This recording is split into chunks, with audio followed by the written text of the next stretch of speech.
Hi! In this episode, I'm going to continue to make progress in the model house electrical system. In particular, I'm going to take the circuit breaker panel, the thing I worked on last time that has all the little circuit breakers in it, and I'm going to install that into the basement of the house. So, let's get started. Let me take you through some of the changes I've made since the last episode. First of all, there's now a panel on the front, which kind of hides all the insides, which I think is probably a good thing. It opens up, which looks really neat. But the biggest thing is that on the inside, I've now wired up all the circuit breakers, which took a lot of wire, but now all of them have little pigtails that come out of the breaker box. And lastly, I've attached each pigtail to a male barrel jack.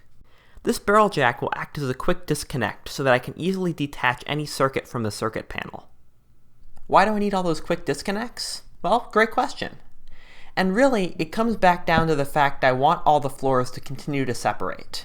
If I run a hard wire from the circuit panel all the way through the house to the outlet, then I've got this long string, and at some point I've got to be able to cut it so I can get those floors apart. And this quick disconnect is what lets me do that. Before I install those quick disconnects though, I first need to finish running all the wires on the second floor through the floor joists, and to a point where they can tie into wires on the first floor.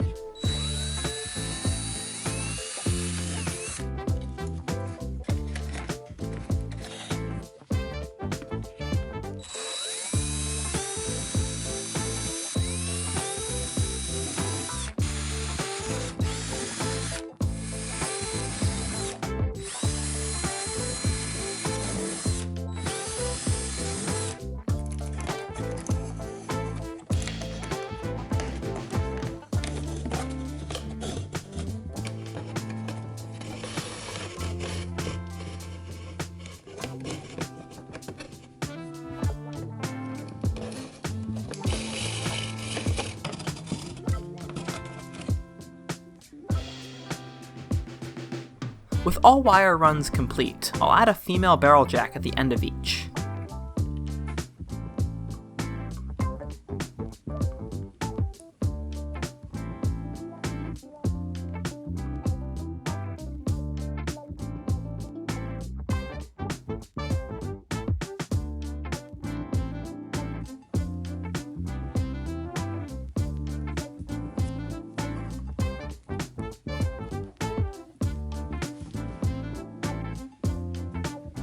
I'll take some measurements of where these wires will intersect with the walls on the first floor, and I'll give myself some space there for a wire.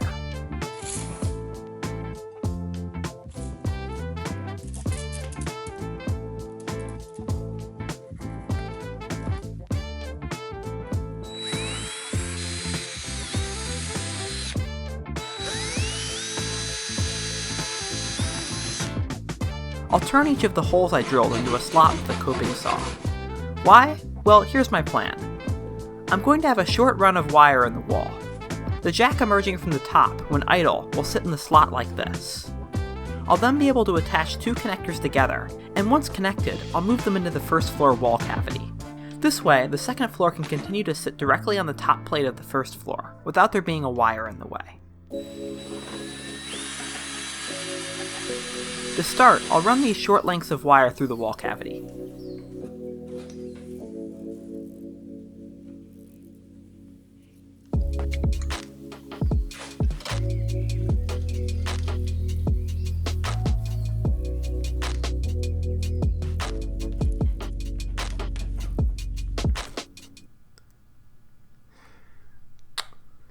I screwed up.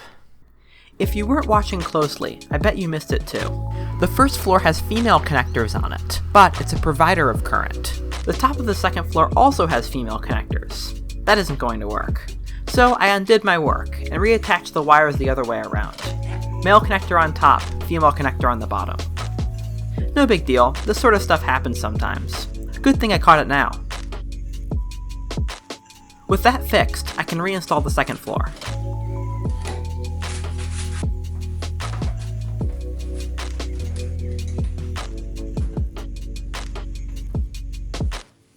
And attach together the connectors. Next up, I need to give myself better access to the basement. I could do that in a bunch of different ways, but I'm going to jack up the first floor on some dimensional lumber. Notice that all my circuits are now at basement level. I'll now be able to run them all directly to the circuit panel. Speaking of, let me show you where I've decided to install it. Let me measure a few dimensions, and then I can build a frame to hold the electrical box to the wall.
With the frame mounted to the electrical box, I'll install it into the house. Side note, this marker is really handy for getting into holes and marking their centers. I'll post some information about it into the description.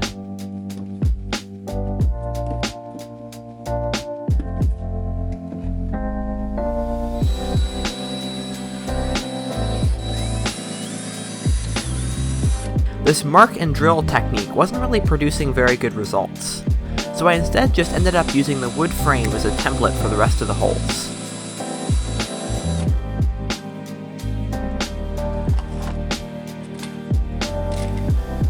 I bolted the frame to the cinder block wall. On the back side, I used some washers to reinforce the connection and keep the bolts from eventually pulling through.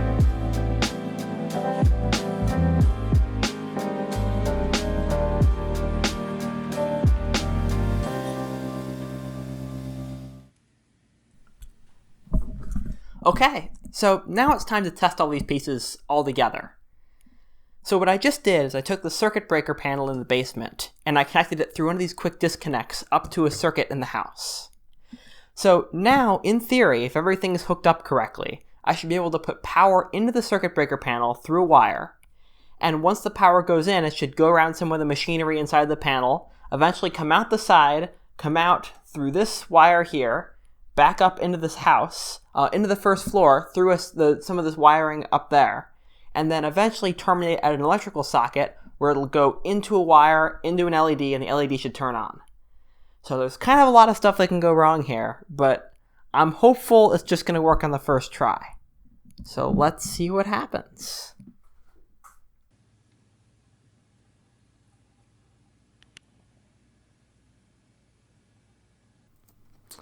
It doesn't look like it's working, and that really sucks. It looks like I've got some troubleshooting I've got to do. It's a bit hard for me to try to troubleshoot and film at the same time, so I'm going to do a bit off camera here, and I'm going to get back to you. For you, it's going to be right away. For me, maybe about half an hour or so, and I'll explain what I end up finding. Okay, so I think I figured it out, and here's roughly how I went about it. So I use this thing here called a multimeter, and if you're not familiar, it's like a little debugging toolbox for electronic circuits. There has these two leads on the end, and when you touch them to certain things, the little display on here shows a certain value, and that tells you information you can use to debug problems. In this case, I switched my meter to a mode called continuity mode, and continuity mode means that when you touch the two probes together, they make a beeping noise. So, using this, I was able to touch the probe to different parts of my circuit and figure out where the continuous runs of wire were. And from this, I found that there were three discontinuities. The first one was in the circuit breaker panel itself. The little loop of wire that had been held onto the circuit breaker via the little bolt on the outside, the hot wire in my case, had fallen off.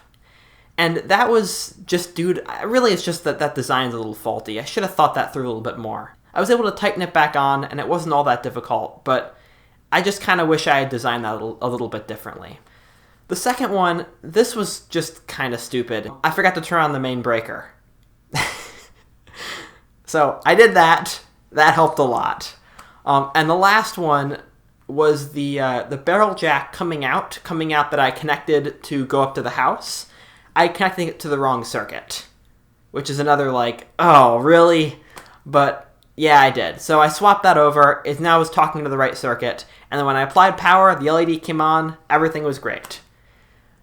Cool. Now that everything seems to be working, I think I can start actually running all the wires properly throughout the basement. Get all the wires looking nice, all wire managed and stuff like that. And then I think I'm done with the electrical system. So that's going to be cool. Anyway, let's get started. I decided that most of my wires in the basement would lay inside conduit. To make miniature conduit, I've decided to use copper pipe. This stuff should be pretty easy to work with and wasn't too expensive. I need to straighten out the big coil into a length I can work with.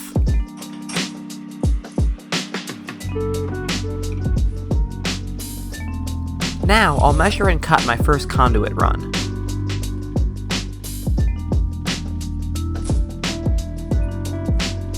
The end of the conduit is mitered.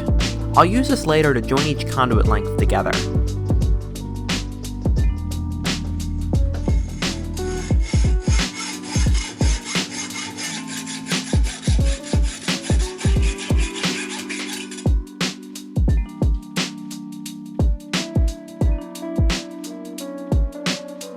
I'll smooth off the cut edge using a file.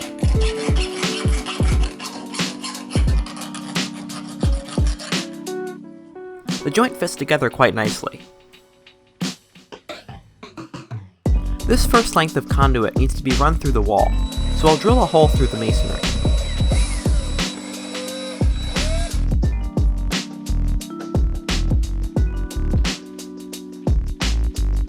Now I can continue to cut up pipe lengths, slowly building up the complete run.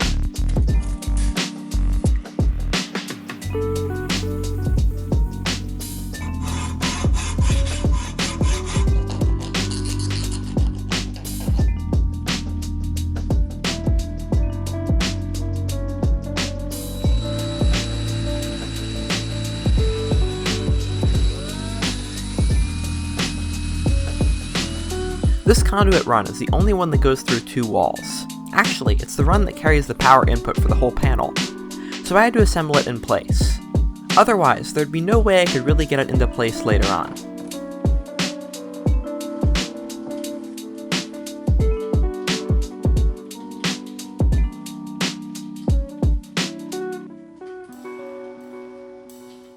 To attach each pipe run together, I'll use some epoxy made for repairing metal.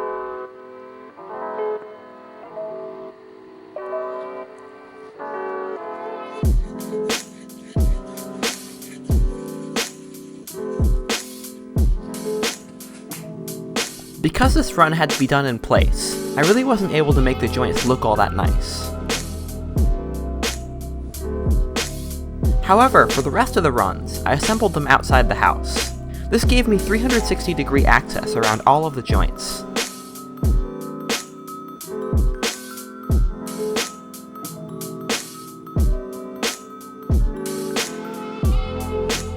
Once the epoxy dried, I could sand each joint down, reducing the epoxy on each joint to the bare minimum required.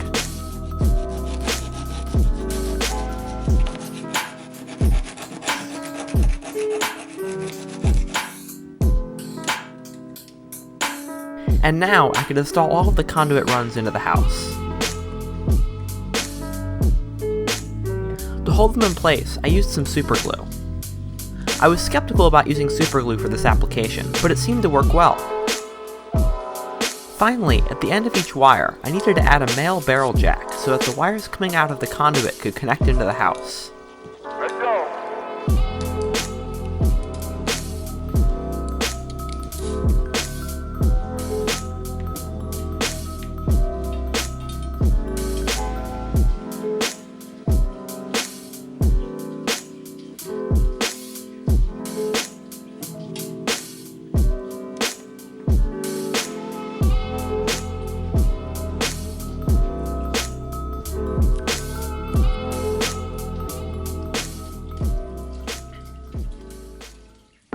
Okay, so now everything should be hooked up.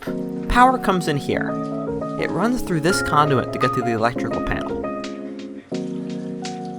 After leaving the panel, it runs through more conduit, where it eventually gets to a barrel jack that goes into the house.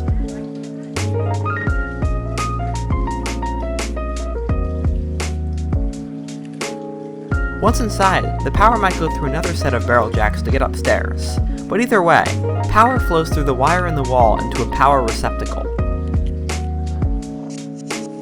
Let me get the house back into a presentable state, and then let's talk about what's next.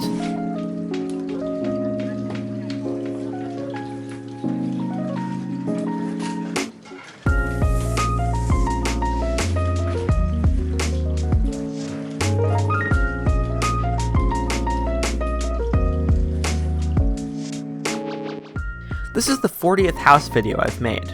40! It feels like I uploaded the first one just yesterday. I've learned so much from the series so far, but I'm ready to take a break. Let past me from a few episodes ago explain. So here's my plan. Next, I'm going to work on the electrical inside of the house. That's something I really have been wanting to do for a while, and I think it's going to be a lot of fun. After that, I think I'm going to take a break for a little bit. Doesn't mean I'm going to be stopping the project altogether, but I think what I'll likely do is I'll start working on something else kind of in the foreground, and occasionally jump back onto this and maybe work on something if it seems fun or something interesting comes to mind or something like that. So, at least for the foreseeable future, I'm going to be pausing this venture. I've got a few one-off projects I've been itching to work on, and some of them are going to end up here. And I've got another big project I've been thinking about for a while. A small mechanical model of a late 1800s contraption that I'm going to be starting on soon. So, if any of that sounds interesting, feel free to subscribe so you don't miss these future endeavors. As always, if you have any questions or comments, feel free to leave a note below. I really enjoy talking about this stuff. See you later!